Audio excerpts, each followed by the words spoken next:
ये अप्सराएं मन के भीतर छुपी कामना की प्रतीक हैं गरुड़।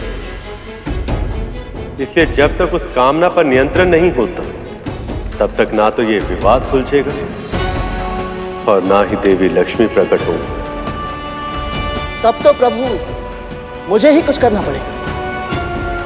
परंतु इन सभी के लिए तुम केवल एक दास हो, ये तुम्हारी बात क्यों सुनेंगे? नहीं सुनेंगे भैया, परंतु अपनी मां की आज्ञा अवश्य मानेंगे।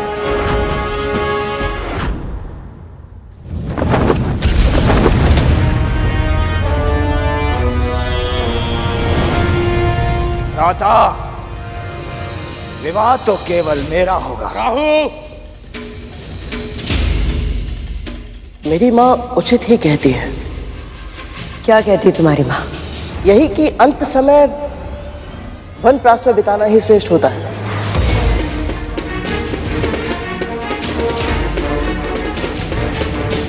अब आपके पुत्रों को संभालने वाली सुंदरी आ गई है दीदी माँ। अब ये आपका सुझाव कहाँ मानेंगे?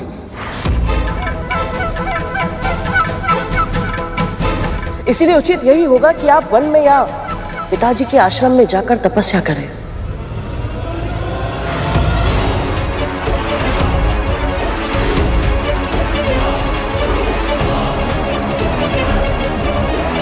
गरुड़ ये क्या करने का प्रयत्न कर रहा है?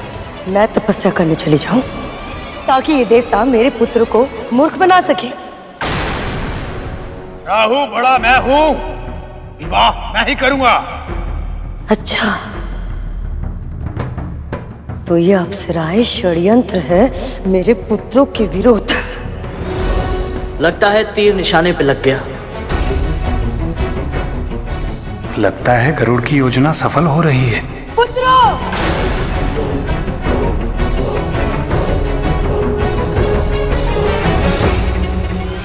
कोई भी इन अप्सराओं के निकट नहीं जाएगा। देवता को लेने दो इन्हें, यह आदेश है मेरा।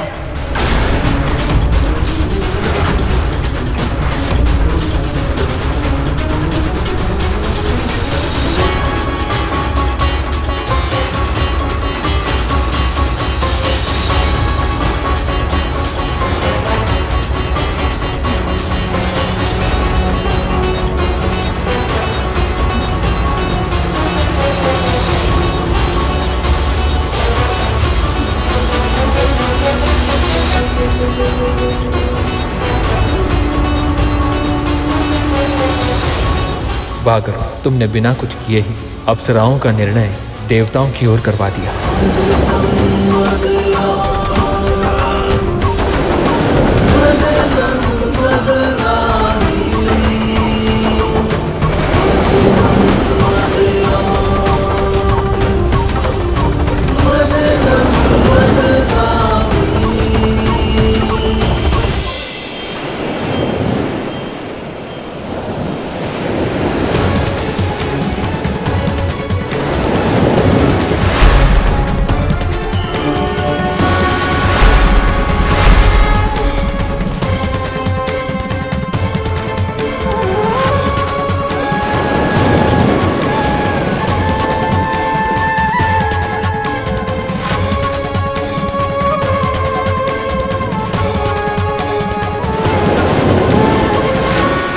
ये अद्भुत प्रकाश, ये मंद मंद चलने वाली पवन और प्रकृति में ये सुंदर बदलाव, ये सब कुछ कैसे हो रहा है? इन सभी संकेतों को देखकर तो ऐसा लग रहा है कि अब आएगा वो अमृत। अमृत, अमृत, अमृत, अमृत, अमृत।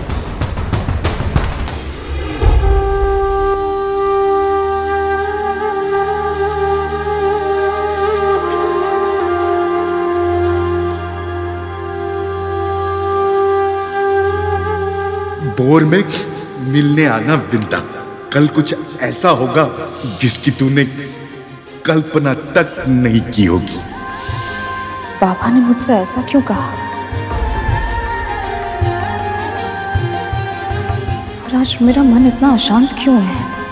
ऐसा क्यों लग रहा है जैसे कुछ बहुत बड़ा होने वाला है? हे प्रभु, हे नारायण, मेरे साथ रहिएगा।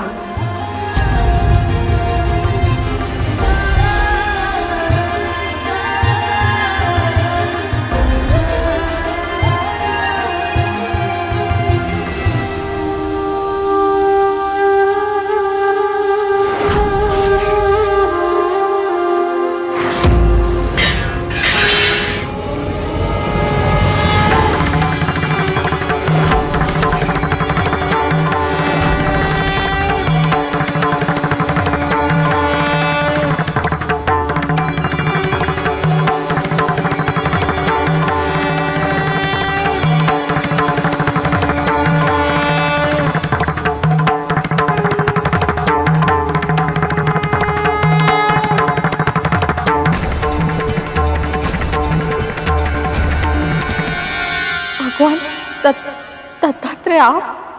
कल्याण, तुम मुझे एक साधारण, असहाय, दीनहीन, बूढ़ा रोगी समझकर अपने घर लाई थी, पर मैं वही दत्तात्रेय हूं जिसने अग्नि, वायु, जल, आकाश, पृथ्वी, सूर्य, चंद्रमा, कबूतर, अजगर, समुद्र, मछली, हाथी, कुंवारी कन्या, बालक, कूरर पक्षी, बाण बनाने वाले, मधुमक्खी, सर्प, मकड़ी और भृंगी कीट जैसे 24 गुरुओं से शिक्षा लेकर अपना ज्ञान अर्जित किया है। और अब मैं इस जगत में मुक्त भाव से विचरण करता हूं। मैंने तुम्हारे धैर्य और श्रद्धा के बारे में बहुत सुना था, इसलिए परखने चला आया। तूने मुझे तनिक भी निराश नहीं किया। पूरे मनोयोग से, बिना किसी स्वार्थ के, जिस तरह तूने मेरी सेवा की है, उससे मैं बहुत प्रसन्न हूं विंता। इसलिए अब मैं तुझे वरदान देना चाहता हूं। मन में जो इच्छा है मांग ले। मुझ जैसी साधारण दासी को आपने अपनी सेवा का सौभाग्य दिया। बिना मांगे सब कुछ मिल गया है मुझे। अब मुझे और कुछ नहीं चाहिए। तूने मेरी सेवा निस्वार्थ भाव से तो की ही, किंतु अब मेरे दर्शन पाने के बाद भी तेरे मन में लोभ नहीं जागा। तेरे मस्तिष्क में किसी अभिलाषा का विचार तक नहीं आया, और इसलिए अब मैं तेरी झोली में वो सब डालूंगा, पूरी तरह सुपात्र होने के पश्चात भी, जिसके लिए तू वर्षों तक तरसी है। दासत्व का जो दंश तुझे दिन प्रतिदिन दसता है, अब तुझे उस दासत्व से मुक्ति मिल जाएगी।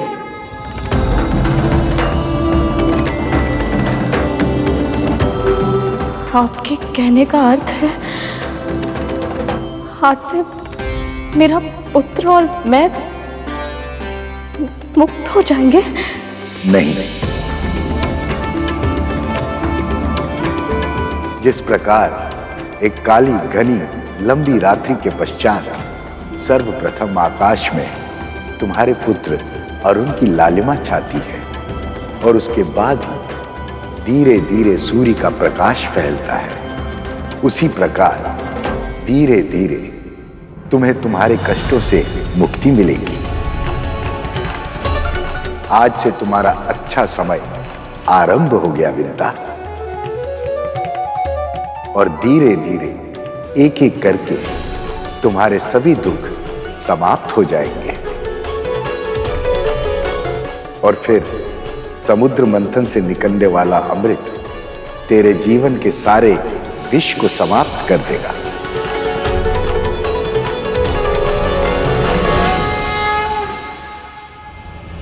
कल्याण।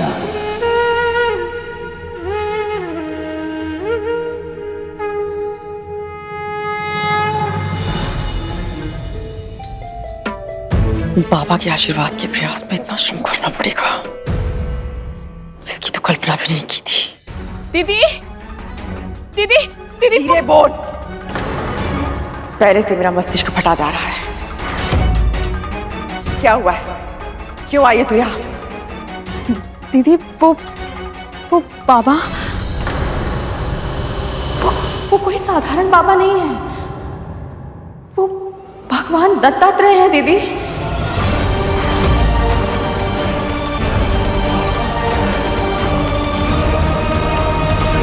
क्या?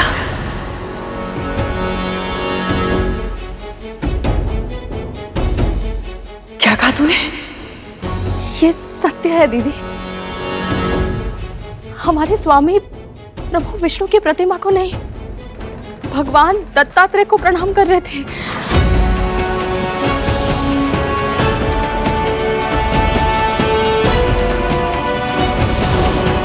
अभी अभी उन्होंने मुझे साक्षात दर्शन दिए हैं दीदी। संभव नहीं है,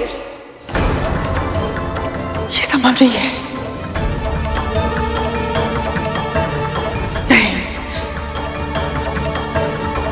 नहीं है संभव।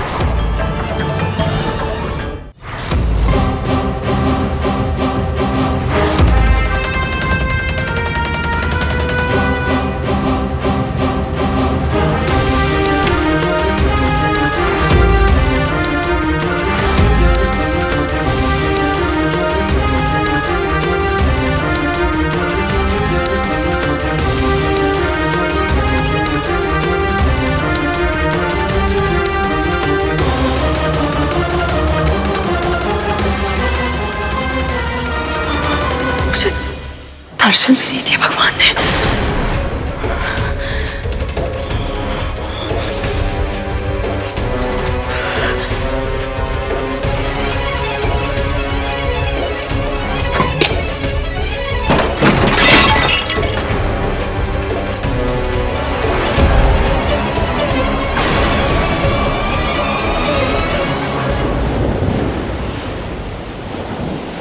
न जाने क्यों ये खुशबू मुझे अमृत की नहीं लग रही। ये सुगंध तो माता लक्ष्मी के आंचल की है।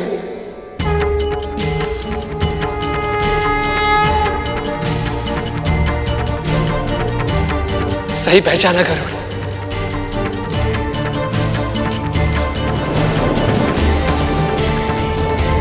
तो क्या अब मां लक्ष्मी प्रकट होने वाली है? मन तो मेरा भी यही कह रहा है भैया, परंतु सटीक अनुमान लगाना भी तो संभव नहीं है। प्रभु आपको क्या लगता?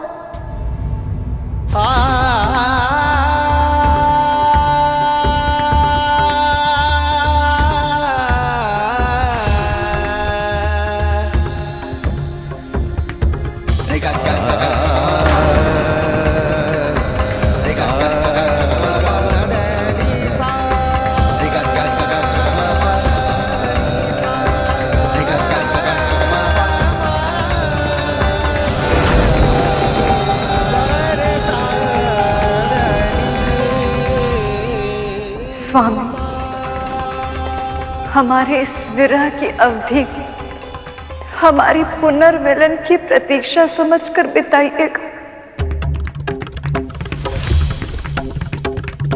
अभी हमें जाना होगा प्रभु।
लक्ष्मी,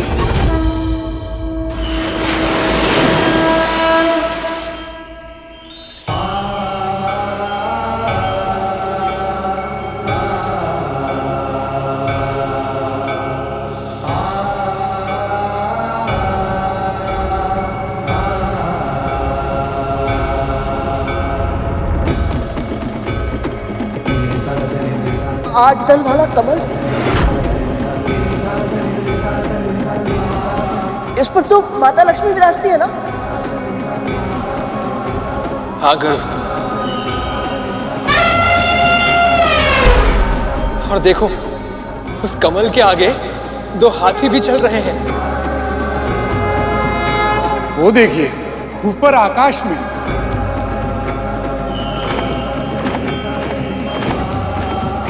देवी लक्ष्मी का वाहन उल्लू।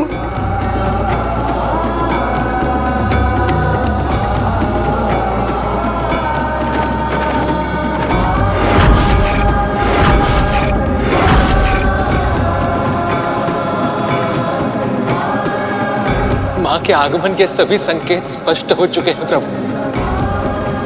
आपकी प्रतीक्षा समाप्त हुई। अपनी आंखें खोलिए प्रभु, मां का साक्षात्कार कीजिए। ये संभव नहीं है शेष।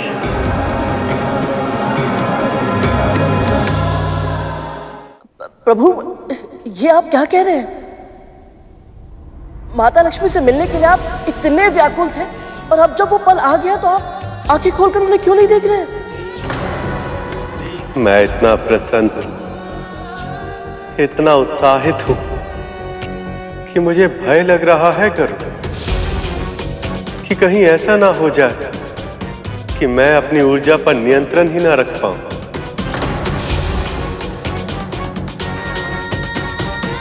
सैकड़ों बार इस पुनर्मिलन के क्षण की कल्पना की है मैंने, किंतु मैं भी नहीं जानता कि जब हम दोनों एक दूसरे के सामने आएंगे तो क्या प्रतिक्रिया होगी, कैसे देखेंगी वो मुझे, किस नाम से पुकारेंगे।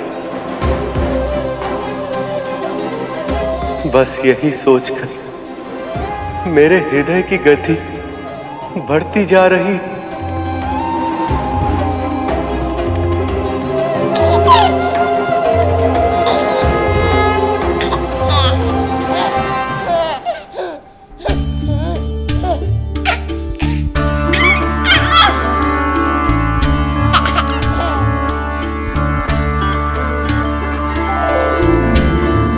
लक्ष्मी,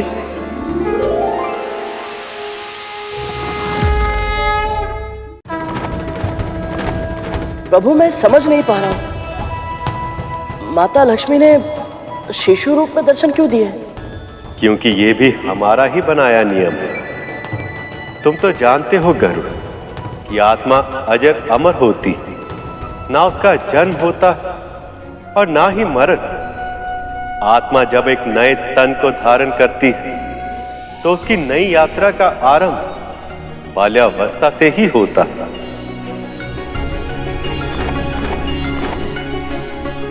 इसलिए देवी लक्ष्मी ने समुद्र देव के पुत्री के रूप में अपनी नई यात्रा का आरंभ बाल रूप से ही किया।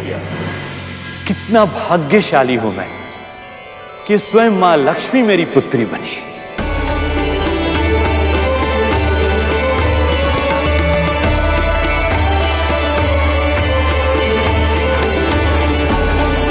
हमें भी अपने इस सखी के दिव्य रूप के दर्शन करने हैं। मां ने इस रूप में आकर चमत्कार कर दिया प्रभु। इनके कारण मां पार्वती और मां सरस्वती के दर्शन भी हो गए, और यहाँ का वातावरण और भी अधिक पवित्र हो गया।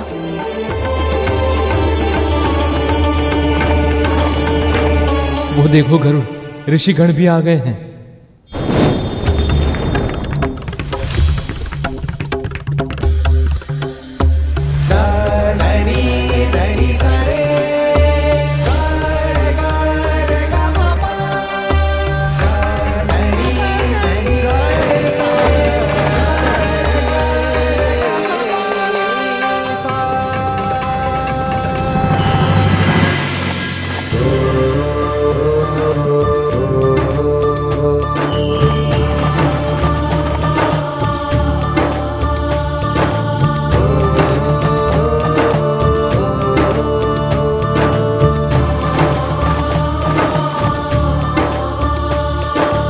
लक्ष्मी, अब आप अपने मूल स्वरूप में आने की कृपा करें।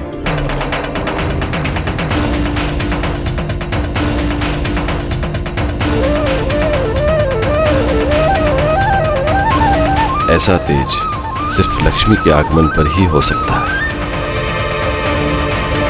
माँ लक्ष्मी की, माँ लक्ष्मी की, माँ लक्ष्मी की, माँ लक्ष्मी की, माँ लक्ष्मी की, माँ लक्ष्मी की, माँ लक्ष्मी की, माँ लक्ष्मी की, माँ लक्ष्मी की, माँ लक्ष्मी की।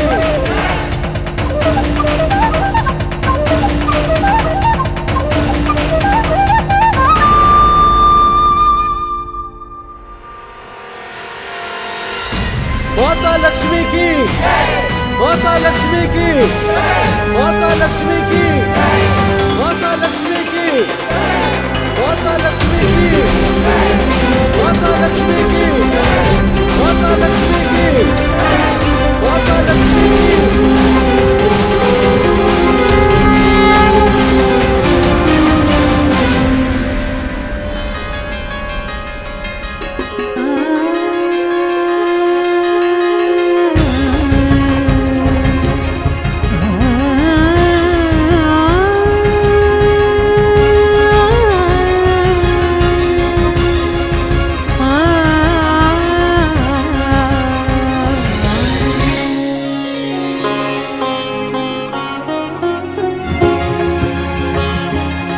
लक्ष्मी,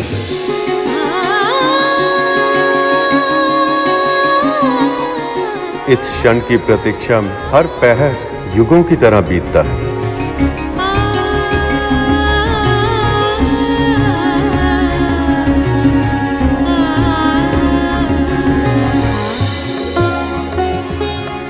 नारायण नारायण, इसीलिए तो ये जोड़ी सृष्टि की सर्वोत्तम जोड़ी कहलाती है।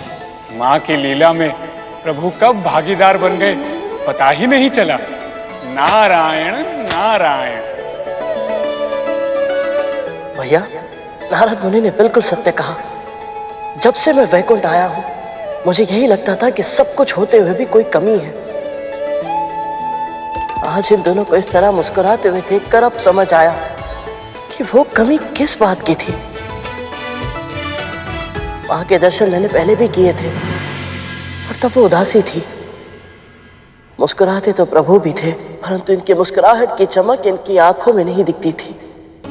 और आज भले ही प्रभु और मां लक्ष्मी मिल नहीं पाए, परंतु इनके एक साथ एक स्थान पर होने से ही ऐसा प्रतीत होता है जैसे जैसे सारे संसार की प्रसन्नता लौट आई है। माँ लक्ष्मी की जय, माँ लक्ष्मी की जय, माँ लक्ष्मी की जय, माँ लक्ष्मी की जय, माँ लक्ष्मी की जय, माँ लक्ष्मी की जय। माँ, जब आपने ये पूरी लीला रची ही है, हम सबको इसका भागीदार बनाया ही है, तो अब हमें आप इसका पूर्ण आनंद लेने दीजिए। क्या चाहते हैं आप सब? हम सब आपका अभिषेक करना चाहते हैं माँ। अभिषेक? ये तो बहुत ही प्रसन्नता की बात है।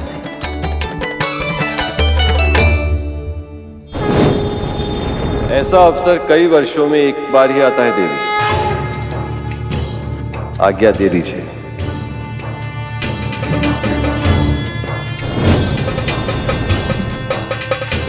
भक्तों की इच्छा तो मां ने सदैव ही पूर्ण की है। मुझे विश्वास है आज भी आप इन्हें निराश नहीं करेंगे।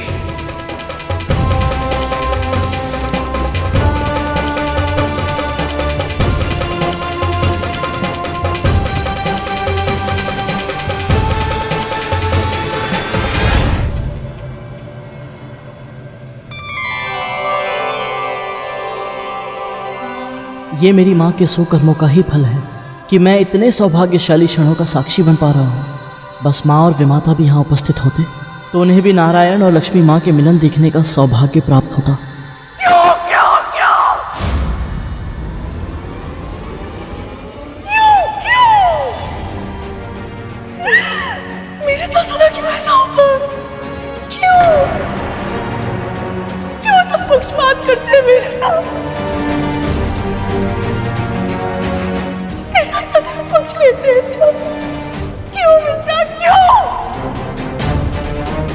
आप ऐसा क्यों सोच रही हैं?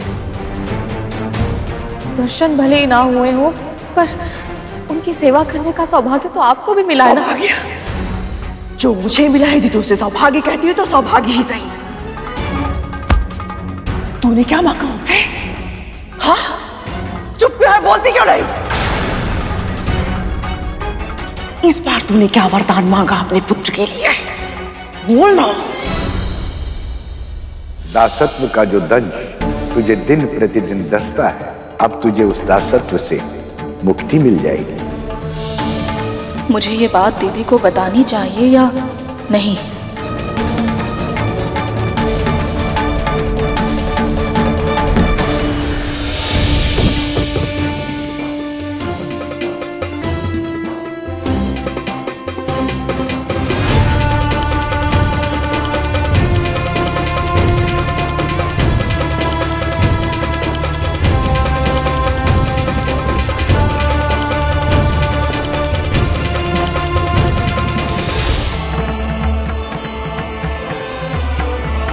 माता लक्ष्मी पर पत्तों और फूलों की वर्षा।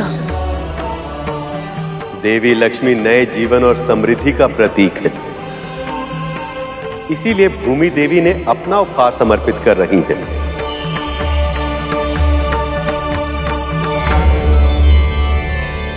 क्या वरदान मांगा तूने उनसे? बोल ना। मैं असत्य नहीं कह सकती, पर यदि मैंने दीदी को बता दिया कि मेरे बिना मांगे ही भगवान दत्तात्रेय ने मुझे और मेरे पुत्र को दास्ता से मुक्त होने का आशीर्वाद दे दिया है, तो ये सह नहीं पाएंगी। क्या करूं मैं? मौन रहने से मुक्ति नहीं मिलेगी तुझे। जब तक मेरे प्रश्नों के उत्तर नहीं दे देती, तू यहां से नहीं जाएगी। बोल ना विंता, क्या मांगा तूने इस बाबा से? मैंने तो कुछ भी नहीं मांगा था। जो मिला है बिना मांगे ही मिला है। कुछ नहीं दीदी, मैंने कुछ नहीं मांगा उनसे। कुछ नहीं? ये कैसे संभव हो सकता है? झूठ बोल रही है ना तू? मैं झूठ नहीं बोलती दीदी, मेरे लिए तो बस इतना ही पर्याप्त था कि मुझे उनके दर्शन मिल गए।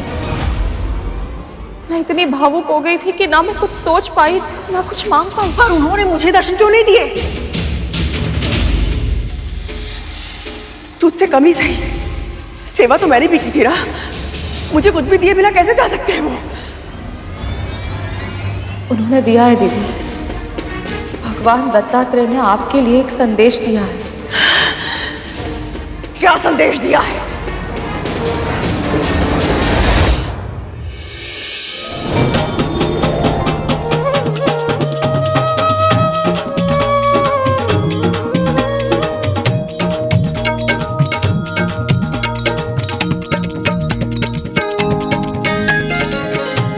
माता लक्ष्मी के आने की खुशी में ये मेघराज कितना मोहक नृत्य कर रहे हैं।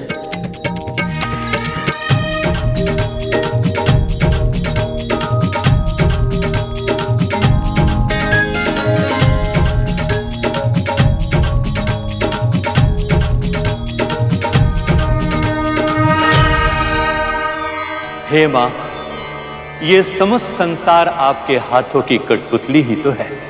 आपकी ही कृपा से सभी देवताओं को पद और प्रतिष्ठा मिलती है। आप सृष्टि के पालनहार हैं मां। आप तीनों लोकों में सर्वशक्तिमान हैं। फिर भी आपने मेरी पुत्री बनकर जो मुझे असीम गौरव प्रदान किया है, उसके लिए मैं धन्य हो गया मां।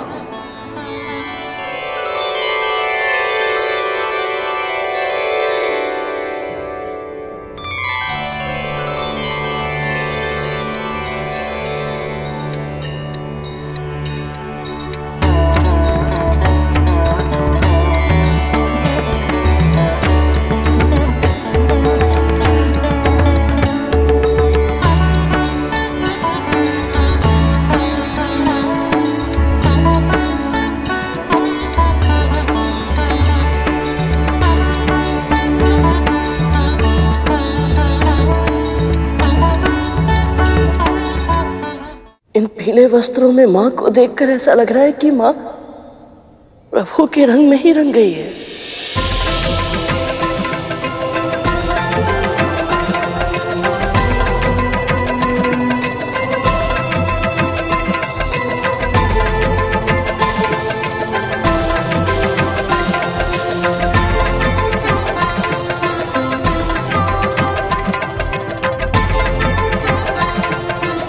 ये भोग का प्रतीक है मां, और ये अभिज्ञान का प्रतीक है। इसे स्वीकार कर हमें कृतार्थ करें।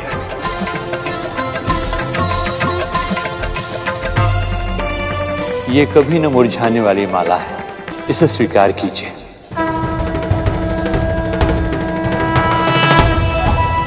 अपने सेवक बसंत की ओर से यह शहद स्वीकार करें मां। विश्वकर्मा होने के नाते मैं आपके लिए आभूषणों का निर्माण करना चाहता हूं मां, आज्ञा दीजिए।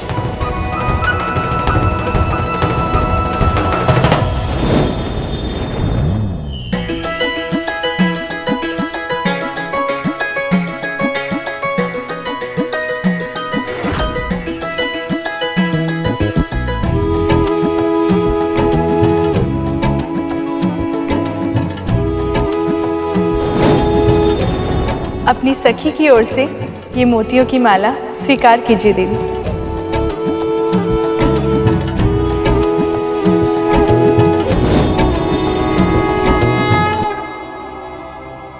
ये अक्षय कमल है जो कभी नहीं मुरझाएगा। इसे स्वीकार कर इसके अस्तित्व को सार्थक करें देवी।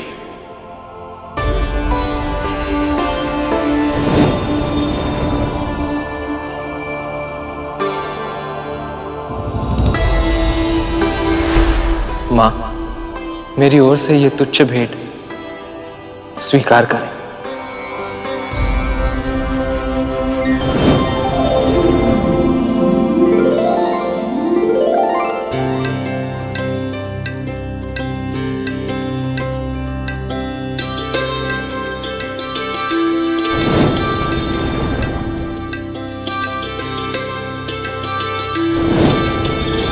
आपकी कांति संपूर्ण जगत में सदैव व्याप्त रहे।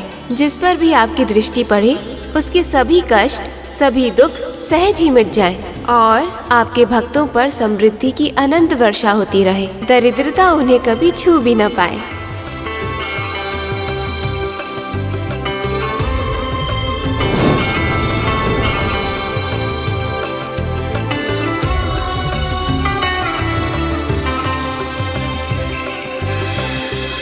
अद्भुत देवी, अद्भुत।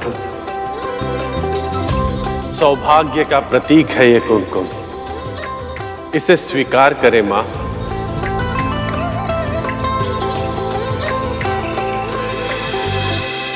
जय मां लक्ष्मी की, माता लक्ष्मी की, माता लक्ष्मी की, माता लक्ष्मी की, माता लक्ष्मी की, माता लक्ष्मी की, माता लक्ष्मी की, माता लक्ष्मी की, माता लक्ष्मी की।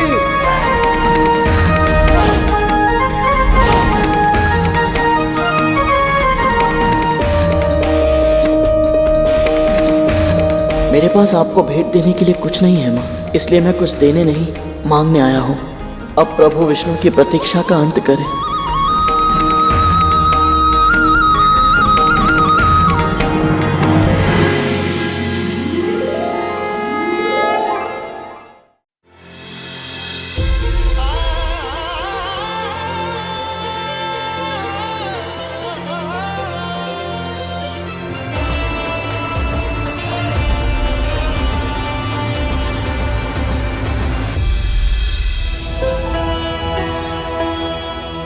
माँ, आपने मुझ पर दृष्टिपात करके बहुत अधिक सुख दिया है मुझे। यहाँ सभी ने आपको कुछ ना कुछ अर्पित किया है, परंतु मैं तो साधारण दास हूँ। मैं आपको क्या अर्पित करूँ माँ?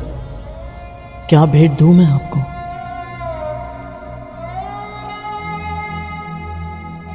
देवी लक्ष्मी तुम्हारी भक्ति और सेवा से इतनी प्रसन्न है कि उन्हें अभी किसी भी उपहार की आवश्यकता नहीं है गरुड़। जब कोई पिता अपनी पुत्री को इस रूप में देखता है तो कितनी ही भावनाएं एक साथ उभरती है। इसकी था पाना भी असंभव है। पुत्री के बड़े हो जाने की प्रसन्नता से पिता का मन मयूर नृत्य कर रहा होता है, पर साथ ही साथ उसके बिछड़ जाने के दुख से भावुक भी हो जाता है। प्रत्येक पिता की एक इच्छा और कर्तव्य भी है कि वो अपनी पुत्री के लिए एक योग्य वर ढूंढे।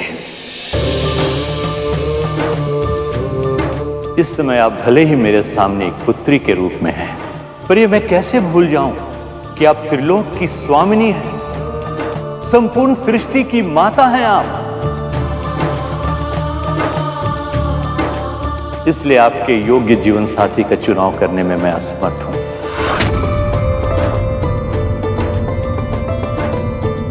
हे सर्वगुण संपन्न देवी, कृपया अपने योग्य वर का चुनाव स्वयं करें।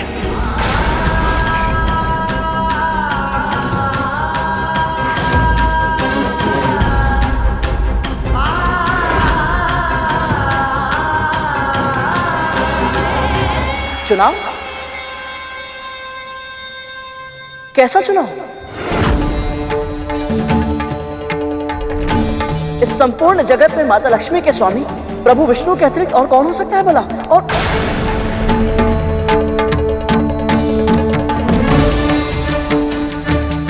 गरुड़ ने उचित ही कहा है देवी। वैसे तो आपके वल्लभ परम ब्रह्म सृष्टि के पालनहार श्री हरि के अतिरिक्त और कोई हो ही नहीं सकते हैं।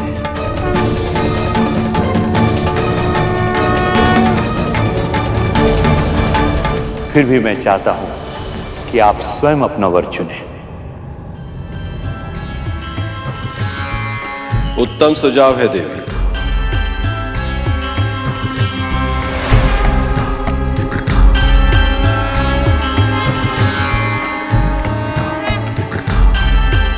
पिता की आज्ञा का पालन करना संतान का धर्म भी होता है।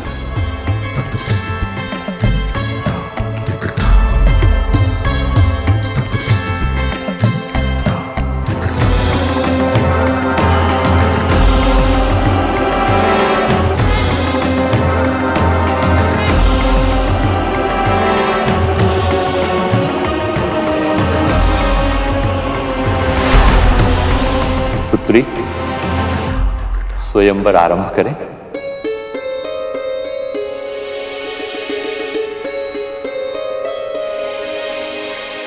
जब माँ लक्ष्मी प्रभु विष्णु के लिए बनी है तो ये स्वयंवर क्यों? प्रभु आप ये कैसे होने दे सकते हैं? कैसा संदेश? बता मुझे। उन्होंने मुझे एक कथा सुनाई थी। वो कथा मैं आपको बिल्कुल वैसे ही सुनाने का प्रयास करूंगी जिस तरह से उन्होंने कही थी। एक बार एक राजा ने घोषणा करवाई कि उसके पूरे राज्य में केवल पालक ही उगाई जाएगी, उसी का क्रय विक्रय होगा और सारी प्रजा केवल पालक ही खाएगी। न कोई और अन्न, न किसी और प्रकार की तरकारी का पूरे राज्य में प्रयोग किया जाएगा। यदि कोई राजा के इस आदेश का उल्लंघन करता तो राजा उसे कोड़ों से पीटने का दंड देता या कभी कभी उसके प्राण ले लेता। फिर एक दिन एक महान साधु इस राज्य में आए और राजा ने उनसे आशीर्वाद पाने के लोभ में उन्हें वो पालक भेंट कर दी। साधु बाबा ने वो पालक राजा के सामने फेंक कर कहा, मैं तेरे भूत भविष्य के कर्मों के बारे में सब जानता हूँ और तेरे इस पालक प्रेम को तुझसे भी अधिक पहचानता हूँ। पिछले जन्म में तू एक निर्धन किसान था जो अपनी झोपड़ी के पीछे की क्यारी में पालक उगाता था और अपने परिवार का पेट भरने के बाद शेष बची पालक को गांव के सभी लोगों में बांट देता था। किसान के रूप में तूने पुण्य अर्जित किया था, जिसके कारण इस जन्म में तुझे राजा बनने का अवसर मिला और पिछले जन्म की वो स्मृति आज भी कहीं तेरे भीतर जीवित है। इसके कारण तू ये पालक का वितरण नहीं कर रहा, बल्कि इसके लिए कर रहा है क्योंकि अब तू चक्रवर्ती सम्राट बनना चाहता है। जब तक सेवा बिना किसी स्वार्थ की जाए तब तक ही वो सेवा कहलाती है, पर किसी परिणाम या पारिश्रमिक के लोभ में की गई सेवा सेवा नहीं, स्वांग होता है। और स्वांग रचने वालों को न तो आशीर्वाद मिलता है न ही वरदान, पर किसी परिणाम या पारिश्रमिक के लोभ में की गई सेवा सेवा नहीं, स्वांग होता है। बिल्कुल सही कहा भगवान दत्तात्रेय ने। हाँ, तब तो माँ ने गुरु दत्तात्रेय की सेवा आशीर्वाद पाने के लोभ में की थी, वो भी स्वयं भी नहीं की थी। भगवान दत्तात्रेय से छल करके माता विंता से करवाई थी। ये सत्य नहीं हो सकता, ये तेरे मस्तिष्क की कल्पना है। भगवान दत्तात्रेय का नाम लेकर के तू मनगढ़ंत कथाएं सुना रही है मुझे। दीदी, क्या आप मुझे बिल्कुल नहीं पहचानती? आप जानती हैं कि मैं ऐसा सोच भी नहीं सकती। झूठ बोल रही है तू।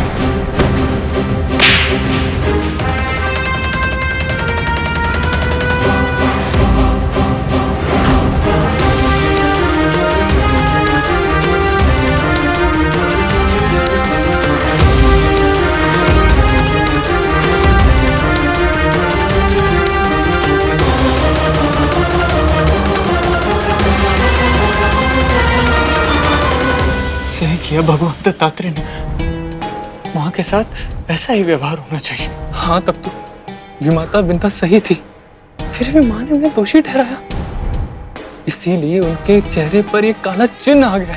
अब बहुत हो गया धूमल, माँ को उनके बुरे कर्मों का दंड मिलना ही चाहिए।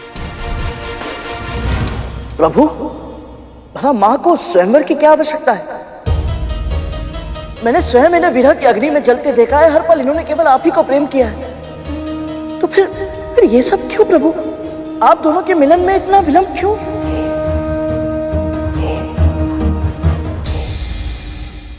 विवाह हर कन्या का स्वप्न होता है गरुड़, और आयु के साथ साथ ये स्वप्न भी बड़ा होता जाता है। नारी के जीवन में सबसे महत्वपूर्ण घटना होती है विवाह, और सबसे अधिक महत्वपूर्ण संबंध होता है पति के साथ उसका संबंध।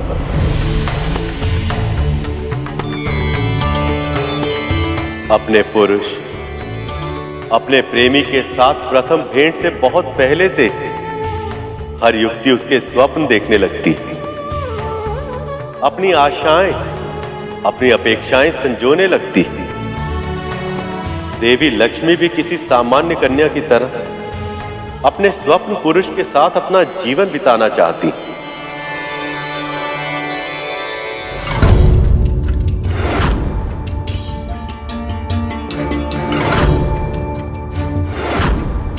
और ये इनका अधिकार है, चुनाव का ये अधिकार मैं तो क्या, कोई भी पुरुष किसी स्त्री से छीन नहीं सकता।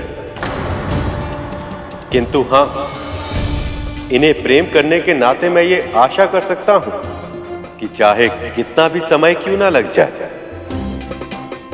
पर अंत में लक्ष्मी विष्णु को ही चुनेंगी। हे माँ, ये कैसी लीला है आपकी?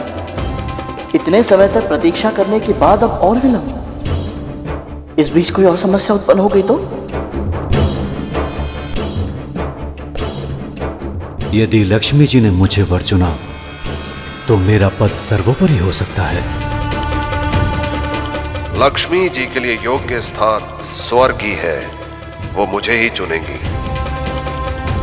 सभी देवता और असुरों की आंखों में एक ऐसी विचित्र इच्छा देख रहा हूं।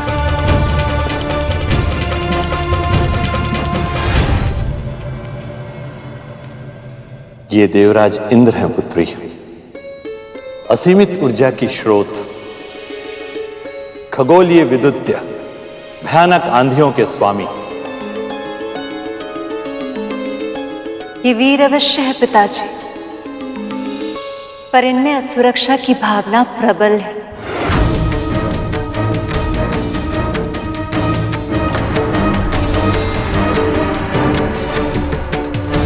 ये सूर्य देव है पुत्री, इनका प्रकाश सारे जगत को जीवन देता है। इनमें प्रकाश तो अवश्य है पिताजी, पर ताप भी असहनीय है। आपने उचित कहा दीदी।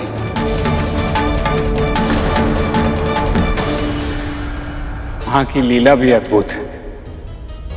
अब इन सभी के गुण और अवगुण दोनों ही अपने आप सामने आ जाएंगे। नारायण नारायण। कोई भी अपने अवगुणों को दूर करने का प्रयास तभी कर सकता है जब उन्हें अपने अवगुणों का ज्ञान हो जाए। धन्य है मां, धन्य है आप। मन की भावना गुणों और अवगुणों से परे होती है भैया। प्रभु के बारे में सोचिए, ये सब देखना इनके लिए आसान नहीं होगा।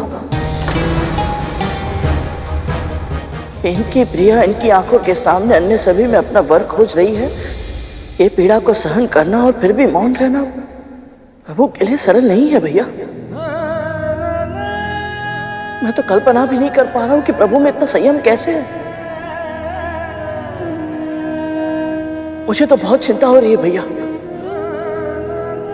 मन तो यही कहता है कि कोई भी समस्या उत्पन्न नहीं होगी, परंतु जब तक इन दोनों का मिलन नहीं हो जाता मुझे शांति नहीं मिलेगी।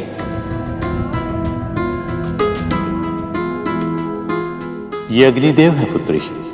प्रकाश और ताप दोनों सूर्य से कम है, किंतु अगर ये चाहे तो रात के अंधेरे को दिन के उजाले में बदल सकते हैं। और यदि ये नियंत्रण से बाहर हो जाए तो ये सबको भस्म भी कर सकते हैं।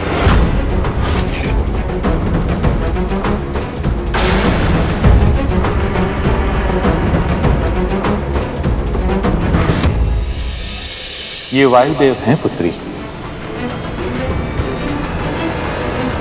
ये बहुत चंचल है, स्वयं एक स्थान पर टिक कर रह ही नहीं सकते। यदि मैं इनके साथ हमेशा चलती रही तो इस जगत का कल्याण कभी नहीं कर पाऊंगी।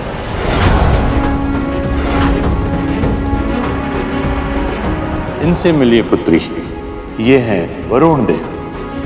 इनके व्यक्तित्व में तरलता इतनी अधिक है कि ये बार बार अपने आकार बदलते हैं, और जो स्वयं अपना आकार इतनी बार बदले उनके साथ मैं स्थिर कैसे रह सकती हूँ।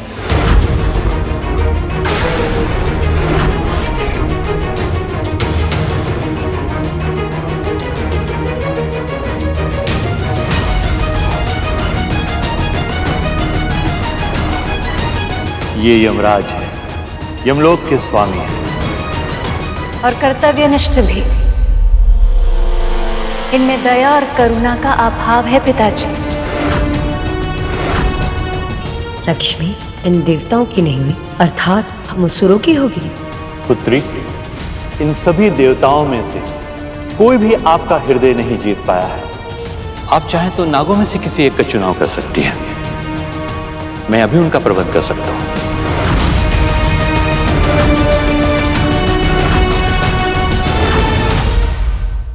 लक्ष्मी नागों की नहीं हो सकती। क्षमा कीजिए पिताजी, नाग तो सदैव ही अपनी माता से भयभीत रहे, इतने अधिक भयभीत कि उनके प्रवृत्ति से भय निकालना असंभव है। और जो स्वयं इतने भयभीत है उनके साथ मैं सुरक्षित होने का आभास कैसे कर सकती हूँ। बहुत अभिमान है ना कुतरू को अपने पुत्रों पर। यदि वो ये सुन लेती तो कितना आनंद आता। उसे होना चाहिए था यहाँ। पता नहीं क्या कर रही है वो पृथ्वी पर। हमारे स्वामी प्रभु विष्णु की प्रतिमा को नहीं, भगवान दत्तात्रेय को प्रणाम कर रहे थे। अभी अभी उन्होंने मुझे साक्षात दर्शन दिए हैं दीदी। संभव नहीं।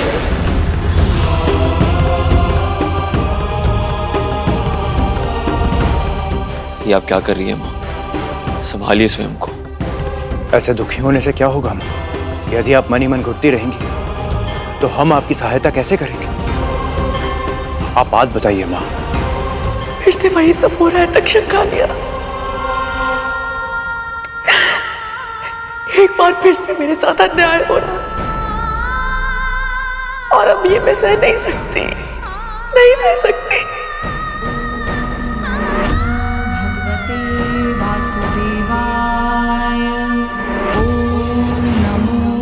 भगवते वासुदेवाय। ओम भगवते वासुदेवाय। कितनी प्रसन्न है वो आज। अब अवश्य कुछ ना कुछ ऐसा है जो मुझसे छुपा रही है। इसकी पहले की बहुत देर हो जाए। मुझे जानना होगा कि वो भेद क्या है। इस बार उसने मुझसे कोई भी चालाकी की तो उसकी ऐसी दशा करूंगी कि प्रभु नारायण भी उसे मुझसे नहीं बचा पाएंगे।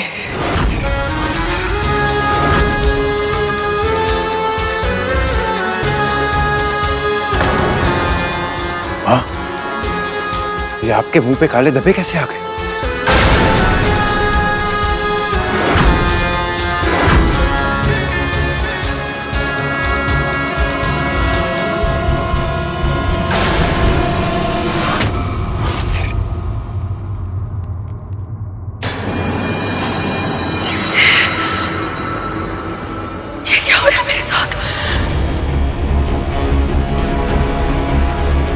सबसे महत्वपूर्ण है ये मेरे मुंह पे क्यों हो रहा है?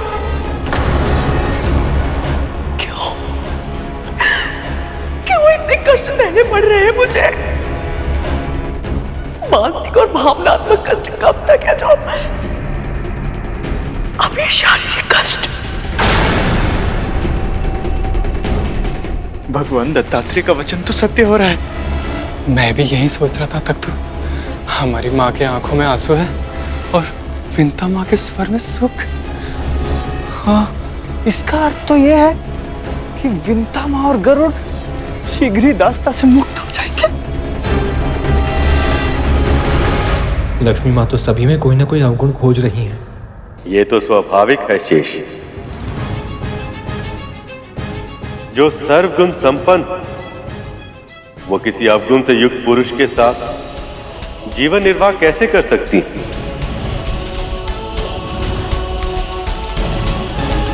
पर इनकी यही विशेषता मुझे भयभीत भी कर रही है। यदि इन्होंने मुझ में ही कोई अवगुण खोज निकाला तो?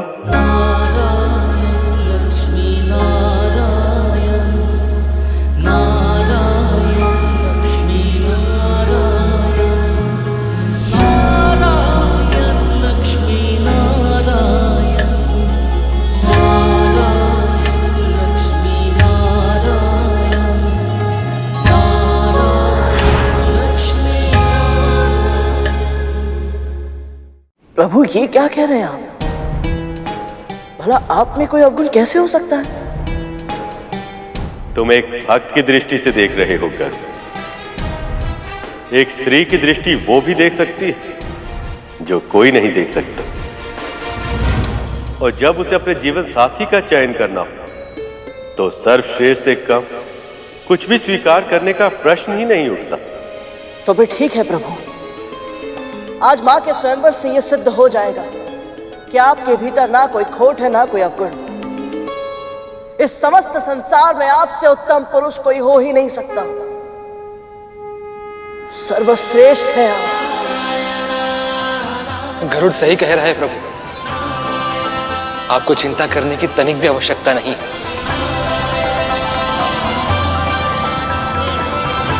अब बहुत हुआ माँ, अब ये प्रतीक्षा समाप्त कीजिए। क्षमा कीजिए, मैं आप में से किसी के साथ विवाह नहीं कर सकती।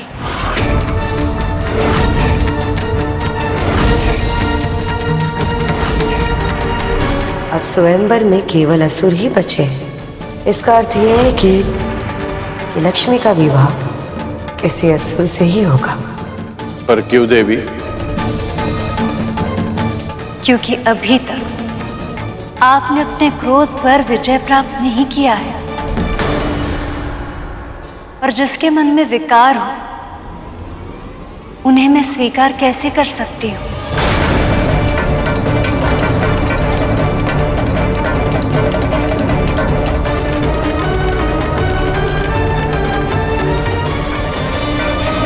देवताओं और सप्तऋषियों तक में अवगुण खोज लिए हैं इन्होंने। यदि हमारी ओर देखेंगे तो अवगुणों की सूची इतनी लंबी बना देंगे जैसे वासुकी की पूंछ। अभी अभी इन देवताओं से संधि हुई है हमारी, इनके सामने हमारी प्रतिष्ठा और सम्मान मिट्टी में मिल जाएगा। ऐसा नहीं होगा। पर क्यों माँ? क्योंकि विष्णु प्रिया की दृष्टि में हम इतने अयोग्य हैं कि इन्होंने हम में से किसी की तरफ देखा तक नहीं।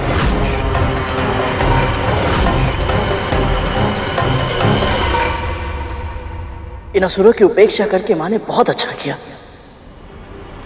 इन दुष्टों के ऊपर माँ की कृपा दृष्टि भूल से भी नहीं पड़नी चाहिए। मुझे नहीं पता था तुम्हें असुरों से इतनी चिढ़ है।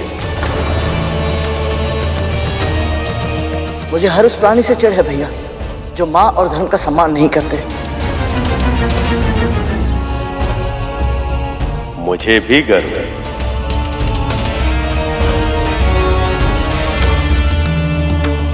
मैं इन देवों, ऋषि और गंधर्व में से किसी का चुनाव कैसे कर सकती हूँ? इनमें से कुछ महान तपस्वी हैं, पर इनका क्रोध पर कोई नियंत्रण नहीं। कुछ महान ज्ञानी हैं, पर अब तक पूरी तरह से अनासक्त है। कुछ बहुत बड़े त्यागी हैं, पर केवल त्याग ही तो जीवन से मुक्ति का साधन नहीं हो सकता ना पिताजी। और कुछ अद्वितीय वीर भी हैं, पर वो भी काल के प्रभाव से अछूते नहीं हैं।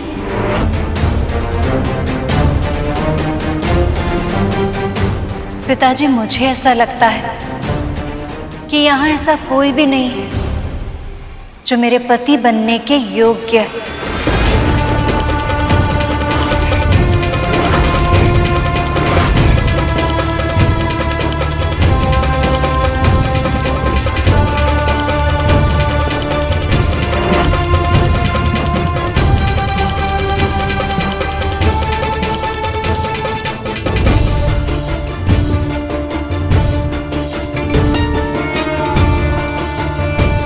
प्रभु, माता ये कैसे कह सकती हैं? अब तो अति हो गई है। प्रभु, आप कहिए ना कि आप सुयोग हैं। आपसे अधिक योग्य संसार में कोई हो ही नहीं सकता। प्रभु, नहीं तो मैं जाकर माँ से कहता हूँ। नहीं गरुड़, लक्ष्मी के मन में योग्य और आदर्श पति की छवि क्या है और मैं उस पर खरा उतरता भी हूं या नहीं, ये जाने बिना मैं इनसे कुछ नहीं कह सकता। जब तक लक्ष्मी स्वयं वो सभी गुण मुझ में नहीं देख लेती जो उन्हें अपने पति की छवि में दिखते हैं, तब तक ये मिलन संभव नहीं। इन्हें पति रूप में मुझे पाने की इच्छा प्रकट करनी होगी, तभी मैं अपना प्रेम व्यक्त कर पाऊंगा। इसलिए जब तक ऐसा नहीं होता तब तक मुझे प्रतीक्षा की पीड़ा सहनी होगी।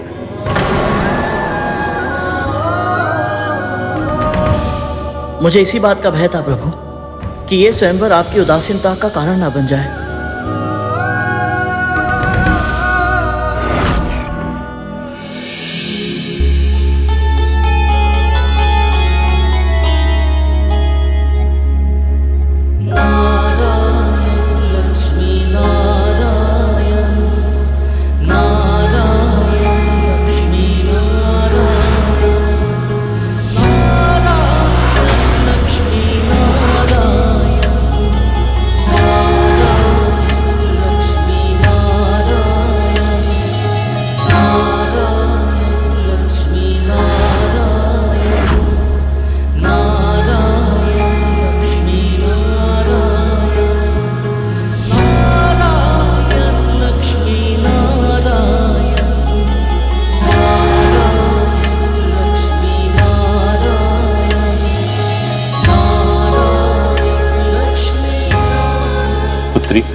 इतना तो जान चुका हूं मैं कि आपके मन में योग्य पुरुष की छवि स्पष्ट रूप से अंकित है। आप मुझे भी बताइए ताकि मैं आपके लिए योग्य पुरुष तलाश सकूं।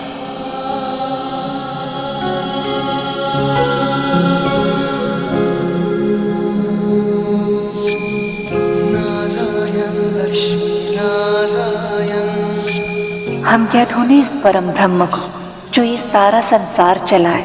ये विरह भी हरि की लीला थी, अन्यथा कैसे बिछड़े वो जो एक श्वास में लक्ष्मी नारायण कहलाए।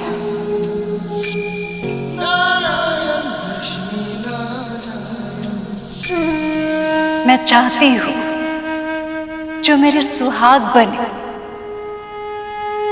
वो सदैव बने रहे। हल्दी कुमकुम का सौभाग्य सदैव बने रहे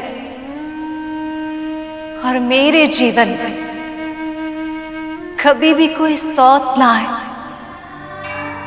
अर्थात मेरे पति किसी अन्य स्त्री से न तो प्रेम करे न विवाह।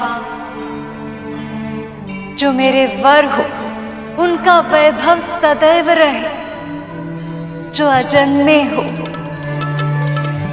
जो अमर हो, जो दीन दुखियों के साधु संतों के रक्षक हो, जिनके कारण धर्म की स्थापना हो, जिनके हृदय में प्राणी मात्र के लिए दया की भावना हो।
मेरी दृष्टि में संपूर्ण सृष्टि में ऐसे केवल एक ही पुरुष है, नारायण।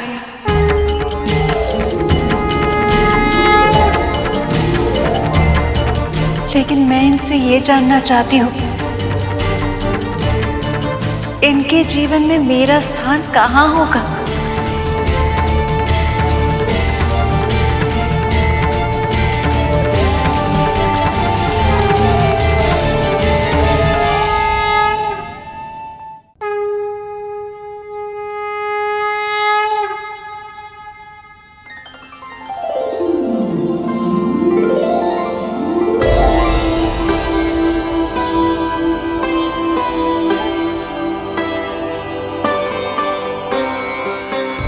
विमाता, विमाता,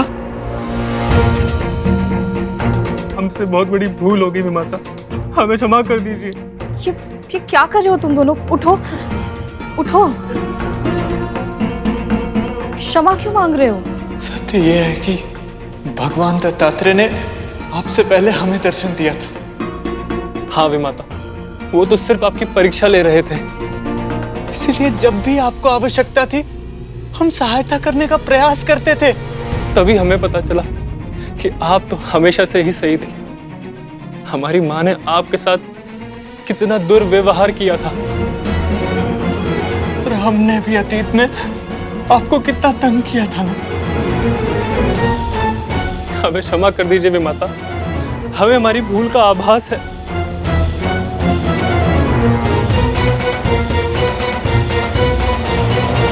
तुम दोनों को क्षमा मांगने की कोई आवश्यकता नहीं है।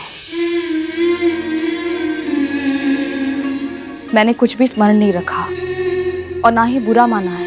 यही तो आपके व्यक्तित्व का अद्भुत गुण है। आप कितनी अच्छी हैं, कितनी दयालु हैं। पर हमारी माँ इस योग्य नहीं कि हम। बस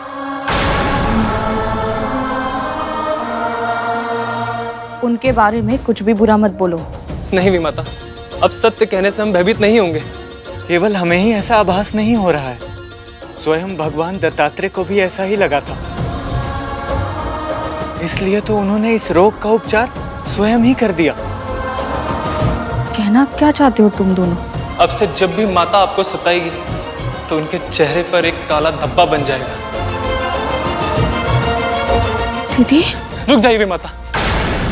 यदि हम ये चाहते हैं हमारी माँ धर्म के पथ पर लौट आए तो यह आवश्यक है कि उन्हें यह दंड मिले, तभी तो वो अपनी भूल पहचान पाएंगी। इसलिए हम आपसे विनती करते हैं कि इस बारे में हमारी माँ को कुछ भी ना पता चले, और आपकी मुक्ति के बारे में तो बिल्कुल भी नहीं। हाँ वे माता, हम जानते हैं, और सत्य कहें तो हम दोनों भी यही चाहते हैं कि आपको इस यातना से शीघ्र ही मुक्ति मिल जाए। लेकिन ये तभी हो पाएगा जब आप इस बारे में किसी को नहीं बताएंगी।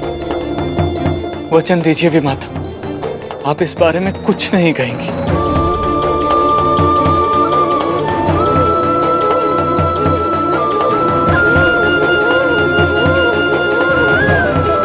भगवान दत्तात्रेय ने सही कहा था, मेरे सुख के दिन आरंभ हो गए हैं। बस किसी तरह मैं इस प्रसन्नता को शीघ्र ही अपने पुत्र के साथ बांट पाऊं। आपका केवल एक ही स्थान हो सकता है देव, मेरा हृदय, जो बहुत लंबे समय से आपकी प्रतीक्षा कर रहा है। यदि आप मुझे स्वीकार कर तो मैं आपके योग्य बनने का प्रयास अवश्य करूंगा। मुझ में कई गुण हैं देव, किंतु जिस सर्वश्रेष्ठ पुरुष की खोज आपको है वो मैं नहीं।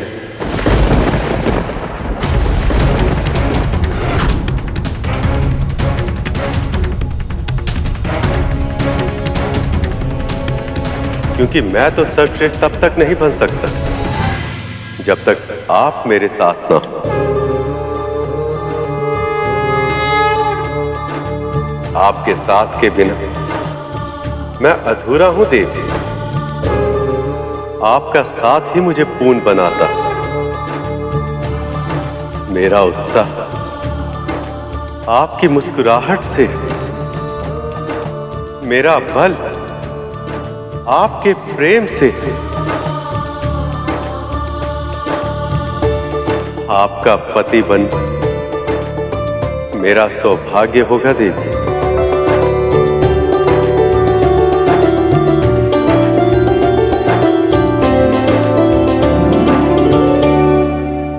जय कमलासिनी सद्दिदायिनी ज्ञान विकासिनी गानमाए, अनुदित मर्चित कुमकुम धूसर भूषित वासित वाघनुते, कनकधरा स्तुति वैभव वंदित शंकर देशिक मान्य पदे। जय जय हे मधुसूदन कामिनी विजय लक्ष्मी परिपालय मां।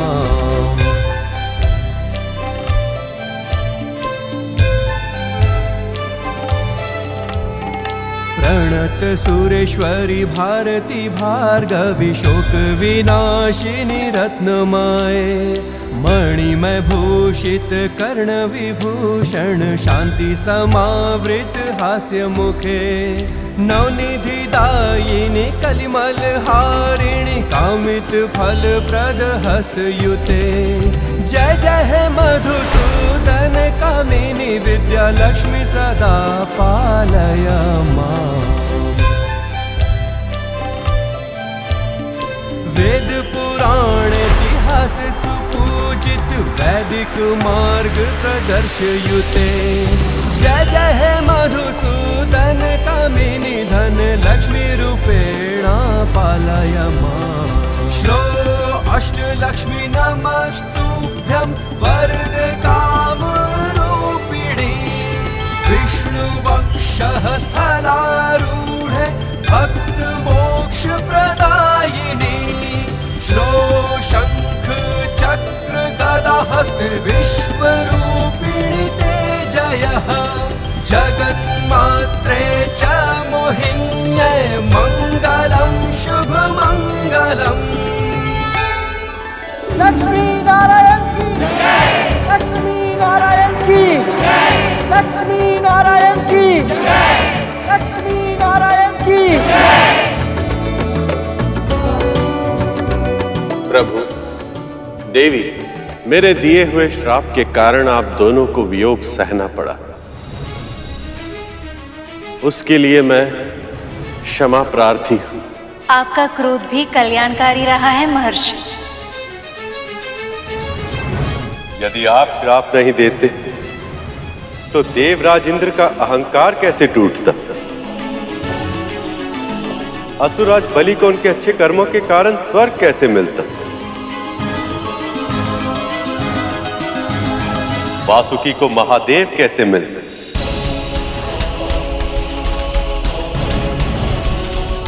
और संसार को वो अमृत कैसे मिलता जो शीघ्र ही उन्हें मिलने वाला? मिलने वाला है, मिलने वाला है, यही कह कहकर शर्म करवाए जा रहे हैं।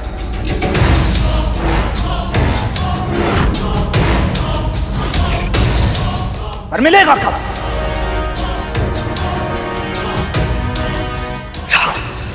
कितनी बार कहा तूने महर्षि दुर्वासा के सामने सोच समझ के बोला करो, कहीं ऐसा ना हो अमृत के स्थान पर तुम यहां से श्राप लेकर लौटो।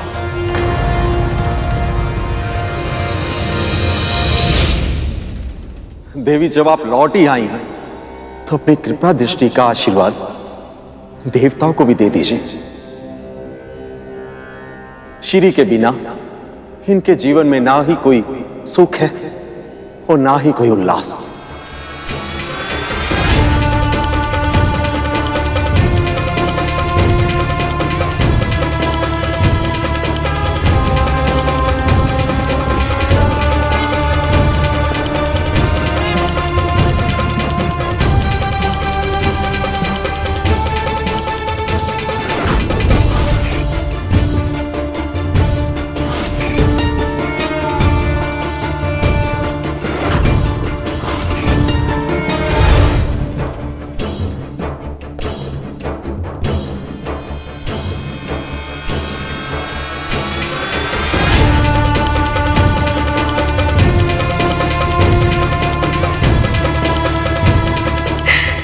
धन्यवाद देवी, अशेष धन्यवाद।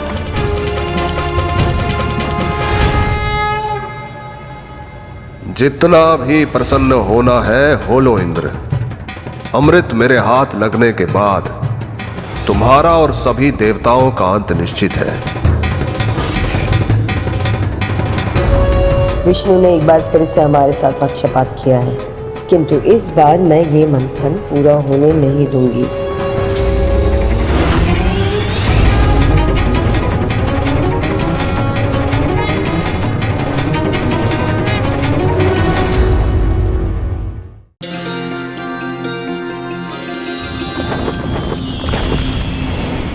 माँ, जब से आपने समाधि ली थी उस दिन से ये संसार श्रीहीन हो गया था। आपने देवताओं पर तो कल्याण कर दिया,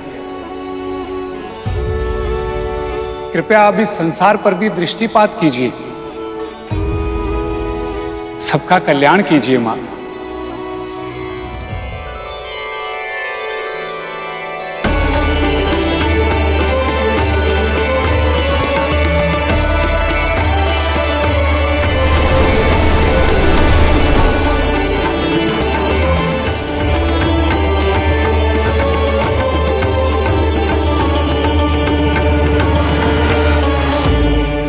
विष्णु जी को लक्ष्मी और वासुकी को भगवान शिव मिल गए और देवताओं को उनका वैभव वापस मिला और हम असुरों को एक टूक भी नहीं देखा।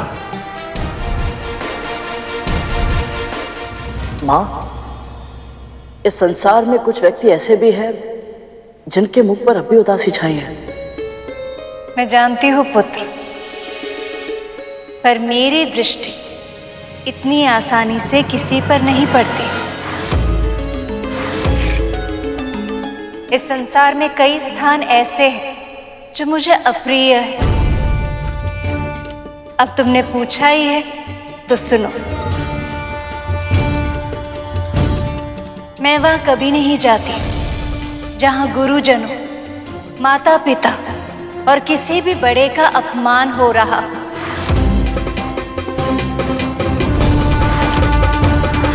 नारद मुनि संसार के सर्वश्रेष्ठ वक्ताओं में से एक हैं। इनके शब्दों के प्रभाव में मत आइए। और जहां दूसरों की धन, संपत्ति, मान, अधिकार, भूमि आदि को हड़प लिया जाता है,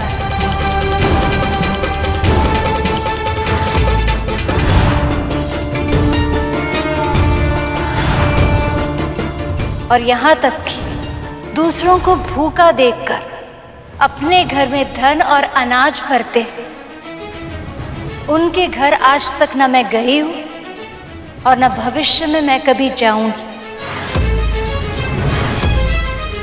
सर्वगुण संपन्न माँ लक्ष्मी की जय। सर्वगुण संपन्न माँ लक्ष्मी की जय। सर्वश्रेष्ठ परम पिता श्री हरि विष्णु की जय। सर्वश्रेष्ठ परम पिता श्री हरि विष्णु की जय। चलो अब सब कुछ संपन्न हो गया, मंथन आरंभ करें? नहीं,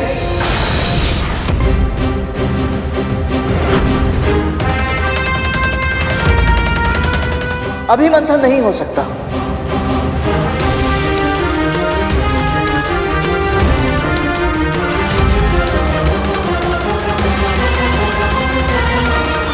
अभी केवल स्वयंवर हुआ है, पानी ग्रहण नहीं। और जब तक पूरे विधि विधान से पानी ग्रहण नहीं हो जाता, प्रभु विष्णु और माता लक्ष्मी का ये मिलन तो अधूरा है।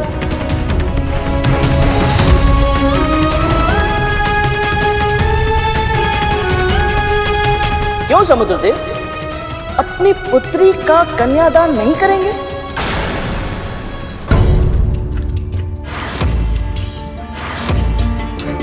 मुनिवर आप बताइए, आप इस समस्त संसार को इस परम कल्याणकारी विवाह का निमंत्रण नहीं देना चाहते? हाँ मुनिवर,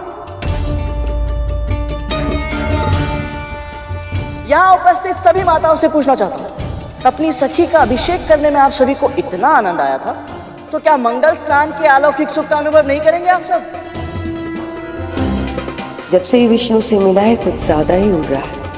बस एक बार अमृत मिल जाए तो ये इसके जीवन की आखिरी उड़ान होगी। बस बस गरुड़, तुमने तो सारा कार्यक्रम अभी से निश्चित कर दिया। कैसे नहीं करता प्रभु? इस विवाह का स्वप्न केवल आप दोनों ने ही नहीं देखा, आप दोनों की विरह की पीड़ा और मिलन की प्रतीक्षा का अनुभव आपके भक्तों ने भी किया है। प्रतिपल, प्रतिदिन। और मेरी माँ ने तो प्रार्थना भी की थी। आज उनकी प्रार्थना स्वीकार हुई है, तो उत्सव तो होना ही चाहिए। क्या कहते हैं आप सब? सही कहा ना मैंने? बिल्कुल सही कहा पुत्र। सत्य वचन। आप दोनों के विवाह से संपूर्ण जगत का कल्याण होगा। कृपया मुझे इस विवाह के आयोजन की अनुमति दें। मैं देवी लक्ष्मी को उनकी नगरी ले जाऊंगा और आपको बारात लेकर वहीं आना होगा प्रभु।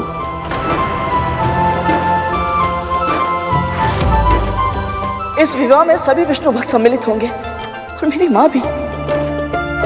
इससे बड़ी सुख की बात उनके लिए और कुछ हो ही नहीं सकती।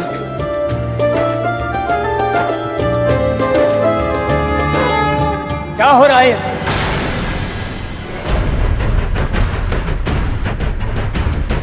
यदि ये विवाह हुआ तो हम असुर मंथन नहीं करेंगे।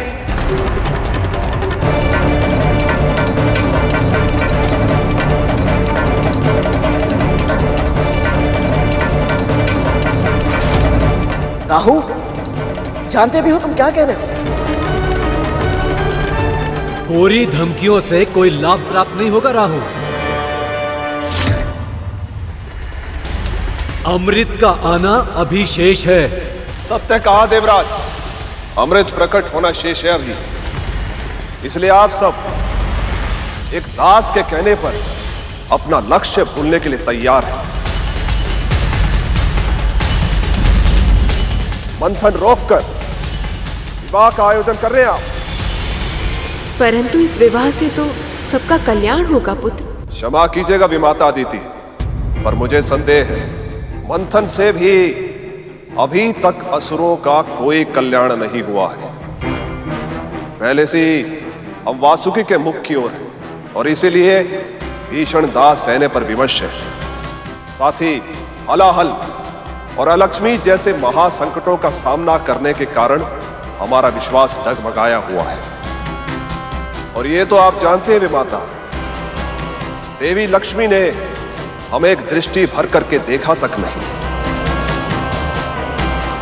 ऐसे में उच्च श्रेवा के अतिरिक्त हमें इस मंथन से मिला ही क्या है? मिला भले ही ना हो असुरराज, पर मिलने वाला तो है। वो तो तब मिलेगा मुनिवर जब मंथन होगा, और यहां तो कुछ अलग ही खिचड़ी पक रही है। इसलिए ध्यान से सुनिए, यदि ये विवाह हुआ तो हम असुर ना ही विवाह में भाग लेंगे और ना ही मंथन में।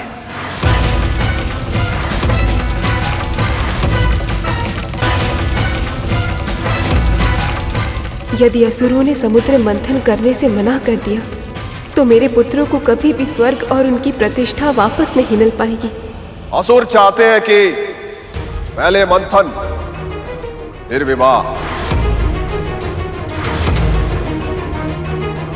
बस यही कहना चाहता है राम। नहीं महाराज, राजनीति के घुमावदार दांव पेच नहीं, स्पष्ट शब्दों की तीव्र धार वाली कटार दिखाने का समय है ये।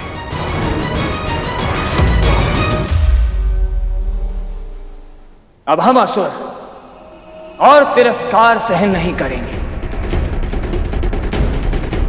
पहले ये देवता स्वयं चलकर आए थे हमारे पास संधि करने, पर अब हमारी किसी भी इच्छा का सम्मान नहीं हो रहा। सब कुछ बस विष्णु की इच्छा के अनुसार हो रहा है। ये तो सदैव से ही देवताओं का समर्थन करते आ रहे हैं,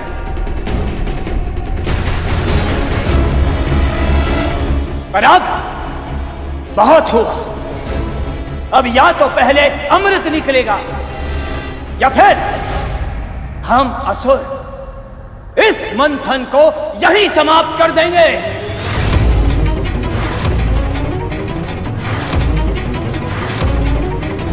कर दो समाप्त। चाहो तो इस मंथन को इसी क्षण रोक दो और वापस लौट जाओ।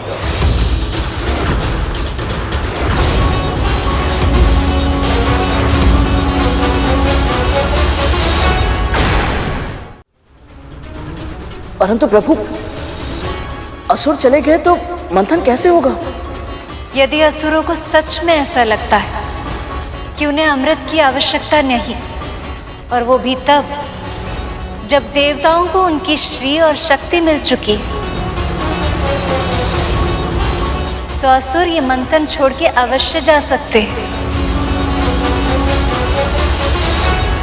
इन देवताओं का आत्मविश्वास चरम पर है। कहीं ऐसा तो नहीं कि फिर से हमारे साथ कोई छल हो रहा हो। देवी लक्ष्मी के प्रकट होने के कारण अब ये देवता समर्थ बन चुके हैं। कहीं ऐसा ना हो कि हम असुर क्रोध में मंथन छोड़कर चले जाएं और ये देवता मंथन का अंतिम चरण अकेले पूरा करके सारा अमृत स्वयं ले लें।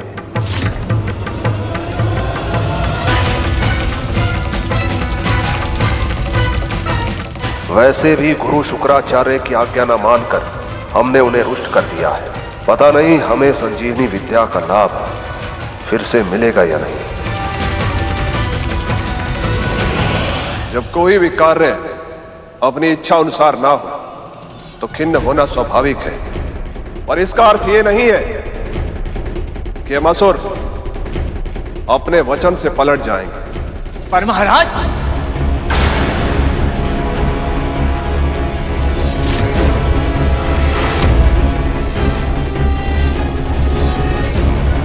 यदि आप सब चाहते हैं कि पहले विष्णु और देवी लक्ष्मी का विवाह हो, तो हम आपकी इच्छा का सम्मान करेंगे।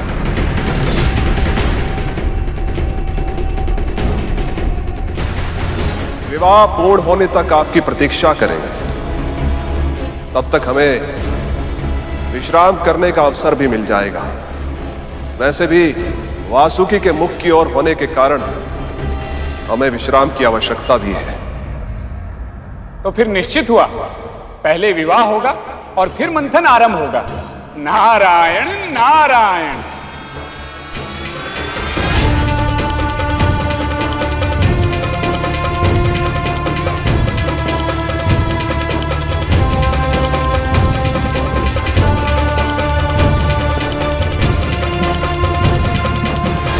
इन असुरों का मस्तिष्क सदैव विपरीत दिशा में ही चलता है क्या? जो कार्य बोलो उसके विपरीत ही करते हैं।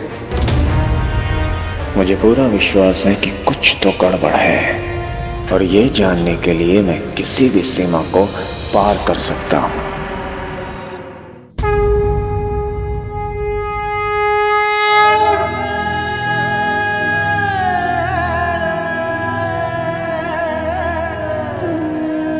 प्रिय,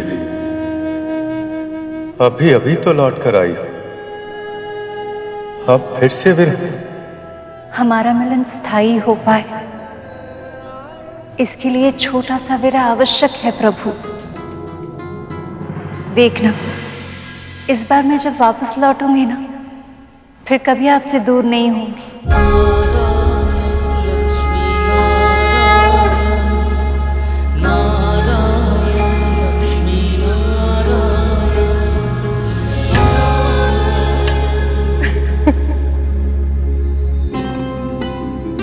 दावा नलसा विरह भयंकर, दोनों को तड़पाए। विलंब मिलन में आवश्यक है, पर हृदय का ताप बढ़ाए। जानती हूं कितना कठिन है फिर से एक दूसरे से दूर जाना, पर जितनी शीघ्र आप पिता के नगर पहुंचेंगी, उतनी ही शीघ्र विवाह की तैयारियां आरंभ होगी, और उतनी ही शीघ्र आप अपने पति के घर वापस आएंगे। तो अब और विलंब ना करें देवी, चले।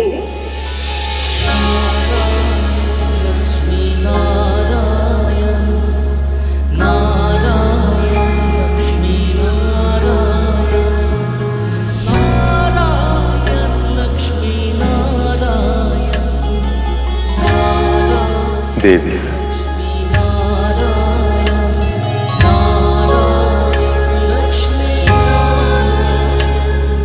इतनी सारी अर्चनों के बाद तो हम दोनों मिले हैं। अब मैं आपको अपनी दृष्टि से एक क्षण भी दूर नहीं कर पाऊंगा।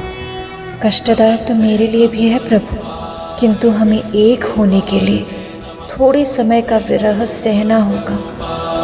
नमस्ते ब्रह्मचारिणे।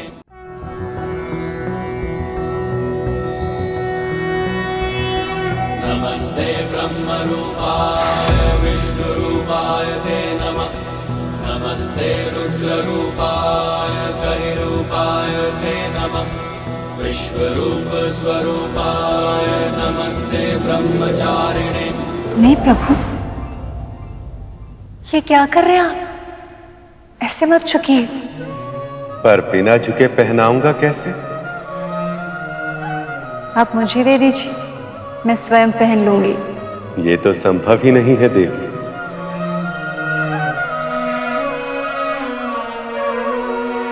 जो प्रिय के प्रेम का प्रतीक हो,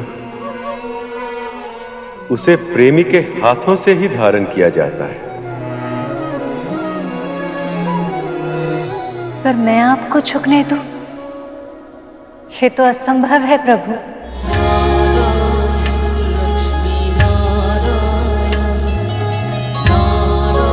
क्षमा कीजिए प्रभु,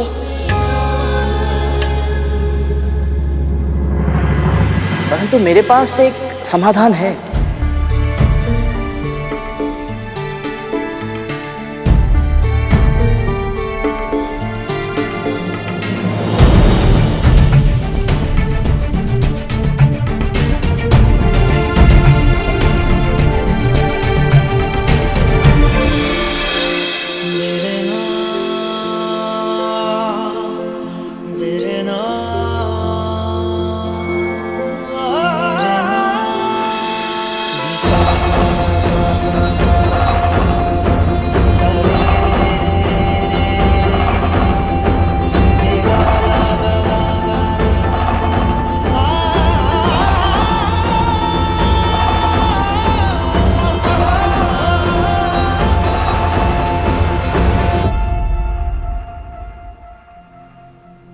विष्णु काज में लाज।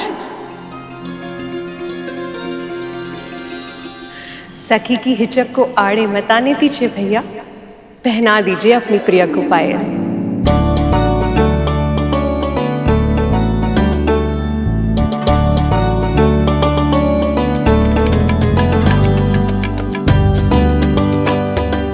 ऐसा अवसर कभी कभी ही आता है पुत्री, इसका लाभ उठाने से चूको मत।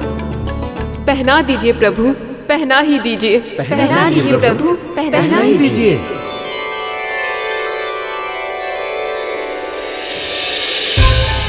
माँ के पद छीनने वाला ये पात्र स्मृति चिन्ह के रूप में सदैव अपने पास रखूंगा।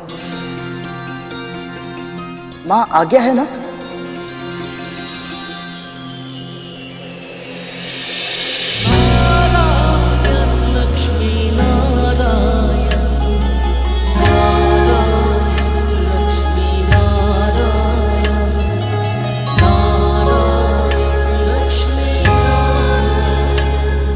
चलें सखी।